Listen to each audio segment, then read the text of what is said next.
আজকে এই আযান হযরতে আবু বকরের কণ্ঠে হবে না, হযরতে উসমানের কণ্ঠে হবে না, হযরতে উমর আলীর কণ্ঠেও হবে না, বরঞ্চ আজকে এই বিজয়ের আযান আপনার সাহাবী হযরতে বেলালের কণ্ঠে হবে। পড়েন সুবহানাল্লাহ।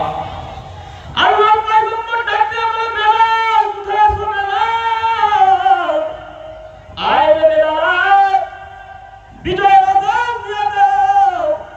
আমার আল্লাহর কাছে বড় প্রিয়, তুমি বড় প্রিয়, আমার আল্লাহর কাছে তোমার ঈমানটা বড় প্রিয় রে বেলাল।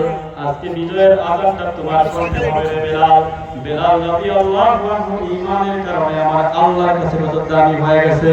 এই কারণেই আল্লাহ রাব্বুল আলামিন বলেন, আমিনু কামা আমানান নাস। ওই দুনিয়ার মানুষ, তোমরা ঈমান আনো যেভাবে ওই বেলাল ঈমান আনছে, তোমরা ঈমান আনো যেভাবে ওই সুমাইয়া ঈমান আনছে, তোমরা ঈমান আনো যেভাবে ওই আম্মার রাদিয়াল্লাহু আনহু ঈমান আনছে, তোমরা ঈমান আনো যেভাবে ওই আসিয়া ঈমান আনছে। এইভাবে যদি ঈমান আনতে পারো, আল্লাহ রাব্বুল আলামিন জানিয়ে দেন, কানাত লাহুম জান্নাতুল ফিরদাউসি নুজুলা।